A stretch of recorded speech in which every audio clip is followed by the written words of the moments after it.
போன வீடியோவில் நீங்கள் பார்த்த திருவலாங்காடு கோயிலேருந்து இந்த கோயில் வந்து 15 கிலோமீட்டர் டிஸ்டன்ஸில் இருக்குங்க. திருவள்ளூர்லேருந்து 5 கிலோமீட்டர், அரக்கோணத்துலேருந்து 30 கிலோமீட்டர் டிஸ்டன்ஸுங்க.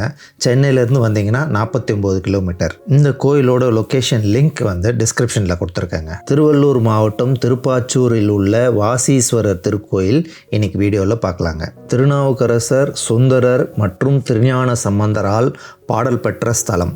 தொண்டை நாட்டு தேவாரம் பாடல் பெற்ற ஸ்தலம் நம்பர் 16. மது மற்றும் கைடபர் என்ற இரு அரக்கர்களையும் கொன்ற பாவம் போக்குவதற்காக விஷ்ணு பகவான் சிவபெருமானை வழிபட்ட ஸ்தலம். Hi, hello, welcome. நான் உங்கள் ராம்கி. தொடர்ந்து ஆதரவு கொடுக்கும் உங்கள் அனைவருக்கும் நன்றி. கிழக்கு நோக்கி இருக்கும் இந்த 3 அடுக்கு ராஜகோபுரம் தாங்க main entrance. Google map follow பண்ணி வரும்போது பேக் என்ட்ரன்ஸ்க்கு எடுத்துகிட்டு போய் விட்டுருங்க சில நேரம்.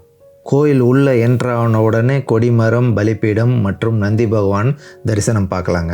6ஆம் அல்லது 7ஆம் நூற்றாண்டில் கட்டப்பட்ட பல்லவர் காலத்து கோயிலை பின்னர் சோழர்களும் விஜயநகர பேரரசும் புதுப்பிச்சிருக்கிறாங்க. தன் திருமணத்திற்காக வாங்கிய கடனை அடைக்க திருப்பதி வெங்கடாச்சலபதி இந்த ஏகாதச விநாயகர் சபையை வணங்கியதாக கூறப்படுது.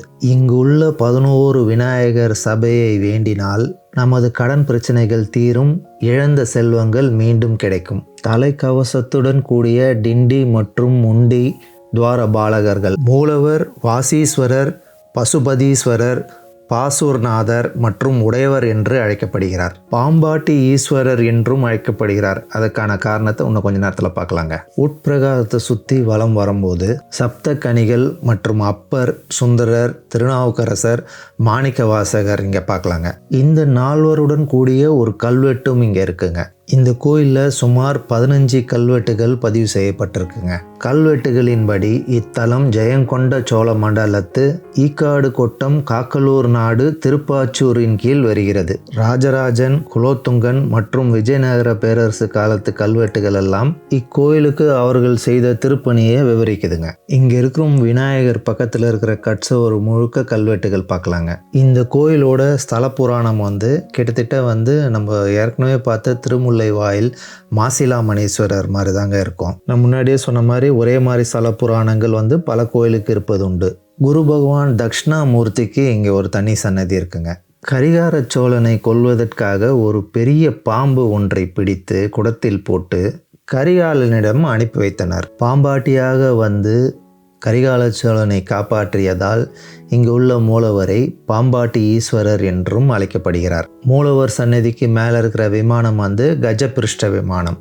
அச்சரப்பாக்கம் அச்சீஸ்வரர் அவரோட தேர் அச்சு முறிஞ்ச கதையை நம்ம ஏற்கனவே பார்த்துருக்கோம். விநாயகரை வணங்காமல் சென்றதால் அந்த நிகழ்வு ஏற்பட்டது. அந்த நிகழ்வால் தான் இந்த 11 விநாயகர் வீட்டில் இருக்கும் ஏகாதேச விநாயகர் சபை. இந்த மூலவர் சன்னதியை சுற்றி இருக்கிற எல்லா செவர்களையும் நீங்கள் கல்வெட்டு பார்க்கலாமுங்க. வெங்கடாச்சலபதி தன் கடனை அடைக்க முடியாத காரணத்தை தெரிந்து கொள்ள இந்த சிவபெருமானை வழிபட்டார். திருமணத்தின் போது 16 பெற்று பெருவாழ் வாழ்க அப்படின்னு வாழ்த்துவாங்கல்ல. 16 என்பது 16 வகையான செல்வங்களை குறிக்குது. விஷ்ணு பகவான் மச்ச அவதாரத்தை எடுத்து அசுரர்களை கொன்ற பாவத்தால் 11 வகையான செல்வங்களை இழந்துவிட்டதாக விஷ்ணு பகவானிடம் சிவபெருமான் கூறுகிறார். இந்த காரணத்தினால்தான் வெங்கடாச்சலபதி தன் திருமணத்திற்காக வாங்கிய கடனை அடைக்க முடியவில்லை. ஐயப்பன், வீரபத்ரர், சொர்ண பைரவர் இங்கே பார்க்கலாங்க. இழந்த செல்வங்களை திரும்பி பெற இங்கு உள்ள ஏகாதச விநாயகர் சபையில் வலம்புரி விநாயகருக்கு 11 தேங்காய், 11 வாழை வைத்து 11 நெய் தீபம் ஏற்றி வழிபட்டால் இழந்த செல்வங்களை திரும்பி பெறலாம் என்று சிவபெருமான் விஷ்ணு பகவானிடம் வலியுறுத்தினார். உற்சவர் சோமாஸ்கந்தர் சன்னதி. உற்சவ தெய்வங்கள், அதாவது ஊர்வலம் எடுத்து செல்லும் தெய்வங்கள் எல்லாம் இந்த அர்த்த மண்டபத்தில் நீங்கள் பார்க்கலாங்க. நால்வர், பரணதேவ நாயனார், பட்டணத்து பிள்ளையார், ஷெக்கிலார் ஆகியோர் வழிபட்ட ஸ்தலம். சந்திர பகவானும் இந்த மூலவரை வழிபட்டதாக கூறப்படுதுங்க. நவகிரகமும் இங்கேயே இருக்குங்க. கோயில் உள்ளவே தான் எல்லா சன்னதியும் இருக்குங்க. வெளியே எந்த சன்னதியும் இல்லை. நவகிரகத்துக்கு பக்கத்திலேயே வள்ளி தேவயானையோட சுப்பிரமணிய சுவாமி நமக்கு காட்சி தராருங்க. தட்சிண யாகத்துக்கு சென்ற பாவத்தால் பூலோகத்தில் சாதாரண பெண்ணாக பிறக்கும்படி சாபம் பெற்றார். அவ்வாறு இருக்கும்போது சிவபெருமானை நோக்கி தவம் இருந்த ஸ்தலங்களில் இச்சலமும் ஒன்று.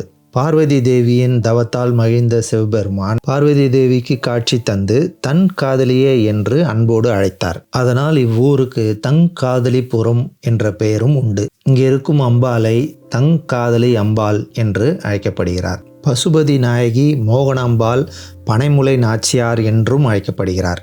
இந்த திருத்தலத்தில் அம்பாள் தினமும் ஈசனுக்கு அபிஷேகம் செய்து வழிபட்டதாக ஐதீகம். இதனால் பிரதோஷத்தின் போதும் மற்ற முக்கிய நாட்களிலும் அம்பாளுக்கு முதலில் அபிஷேகம் நடைபெறுகிறது. இந்த கோயிலுக்கு அம்பாளை வழிபட்டால் திருமண தடைகள்லாம் நீக்கும் என்பது இங்கே உள்ள ஒரு நம்பிக்கைங்க. ஒரு சமயம் மூங்கில் காடாக இருந்த இந்த பகுதியில் ஒரு பசு மட்டும் தினமும் ஒரு குறிப்பிட்ட இடத்துல பால் சுரந்தது. மேய்ப்பவன் ஒருவன் அந்த இடத்தில் அப்படி என்னதான் இருக்கிறது என்று தன் கோடாலியால் வெட்டி பார்க்கும்போது அங்கே சிவலிங்கம் இருப்பதை கண்டறிந்தான். இதை மன்னரிடம் தெரிவிக்க அதே இடத்தில் கோயில் கட்டப்பட்டது. கோடாரியால், அதாவது வாசி என்றும் அழைப்பார்கள். வாசியால் வெட்டப்பட்ட வடு இன்றும் மூலவர் மீது காணப்படுகிறது. இதனால் தான் மூலவருக்கு வாசீஸ்வரர் என்ற பெயரும் வந்தது. தனது தலைமுடியை கண்டதாக சிவபெருமானிடம் தாழம்பூ பிரம்மருக்காக பொய் சொன்னதால் தாழம்பூவை பூஜைகளில் இருந்து ஒதுக்கி வைத்தார் சிவபெருமான். தாழம்பூ சிவபெருமானிடம் மன்னிப்பு கேட்கவே சிவராத்திரி நாள் அன்று மட்டும் பூஜைக்கு பயன்படுத்தும்படி வரமளித்தார் சிவபெருமான். அதன் அடிப்படையில் சிவராத்திரி நாள் அன்று மட்டும் ஒரு கால பூஜையில் தாழம்பூவை சிவபெருமானின் உச்சியில் வைத்து பூஜை செய்கிறார்கள். இப்பகுதியை ஆட்சி செய்த ஒரு சிற்றரசர் கரிகால சோழனுக்கு வரி கட்டாமல் இருக்கவே அவன் மீது படையெடுத்தார் கரிகால சோழன். சிற்றரசன் காளி பக்தன் என்பதால் சிற்றரசனுக்கு உதவியாக காளி தேவி போரிட்டாள். கரிகால சோழன் சிவபக்தர் என்பதால் சிவனின் உதவியை நாடினார். காளி தேவியை சாந்தப்படுத்த சிவபெருமான் 2 தங்கச் சங்கிலியுடன் நந்தி பகவானை அனுப்பி வைத்தார். தங்கச் சங்கிலியையும் நந்தி பகவானையும் பார்த்து சினம் தணிந்தார் காளி. நந்தியால் அடக்கப்பட்ட சொர்ண காளி இக்கோயிலில் 4 கைகளுடன் நின்ற கோலத்தில் கால்களில் சங்கிலியால் கட்டப்பட்டு காணப்படுகிறாள். அதன் பிறகு சிற்றரசனை வெற்றி பெற்ற கரிகால சோழன் சிற்றரசனின் சொத்துகள் அனைத்தையும் ஈசனுக்குரியதாக ஆக்கினான். இந்த கோயிலோட ஸ்தல விருட்சம் மூங்கில் மரம்ங்க. தீர்த்தம் சோம தீர்த்தம் மற்றும் மங்கள தீர்த்தம் என்றும் அழைக்கப்படுகிறது. கோயில் டைமிங்ஸ் காலையில் 7 மணிலேருந்து மதியானம் 12 மணி வரைக்கும் இருக்குங்க. மீண்டும் மாலை 5 மணிலேருந்து இரவு 8 மணி வரைக்கும் நட திறந்துருக்குங்க. பக்கத்தில் இருக்கிற ரயில்வே ஸ்டேஷன் திருவள்ளூர் தாங்க. ஏர்லி மார்னிங்கே நீங்கள் ஸ்டார்ட் பண்ணிங்கன்னா திருநன்ற ஊர் பக்தவச்சல பெருமாள், திருவள்ளூரில் வைத்திய வீரராகவ பெருமாள், திருவலங்காடு வாட அரணேஸ்வரரும் இந்த கோயிலையும் நீங்கள் ஒரே நாளில் பார்க்கலாங்க. கூடிய விரைவில் சவுத்தில் இருக்கிற பெரிய கோயில்கள், முக்கியமான ஸ்தலங்களெல்லாம் நம்ம பார்க்க போகிறோங்க. இது வரைக்கும் நீங்கள் சேனலுக்கு சப்ஸ்கிரைப் பண்ணலன்னா சேனல் சப்ஸ்கிரைப் பண்ணுங்கள். இந்த கோயிலில் உட்பிரகாரத்திலே எல்லா சன்னதியும் பார்த்துட்டனால வெளி பிரகாரத்தில் எந்த சன்னதியும் இல்லைங்க. இங்கே ஒரு 100 கால் மண்டபம், பழைய மண்டபம் ஒன்று இருக்குது. இந்த மண்டபத்தில் தான் காளியோட சிற்பங்கள் செதுக்கப்பட்டதாக கூறப்படுதுங்க. ஆனால் இப்போ அது சேதமடைஞ்சிருக்கு. ஆப்போசிட்டில் இருக்கிற பில்டிங் அன்னதான கூடமுங்க, நல்லா பெருசாக இருக்குது. இந்த பக்கம் நீங்கள் வரும்போது இந்த 4 கோயிலையும் விசிட் பண்ண மறந்துடாதீங்க. இந்த கோயில் எப்படி இருக்குன்றத கமெண்ட்ஸில் சொல்லுங்கள். உங்களுக்கு இந்த வீடியோ பிடிச்சிருக்கும்னு நம்புகிறேன். பிடிச்சிருந்தால் லைக் பண்ணுங்கள், ஃப்ரெண்ட்ஸுங்களோட ஷேர் பண்ணுங்கள், சேனல் சப்ஸ்கிரைப் பண்ணுங்கள். அடுத்து இதே மாதிரி ஒரு சூப்பர் கோயிலை நம்ம மீண்டும் சந்திப்போம். தேங்க்யூ, பாய்.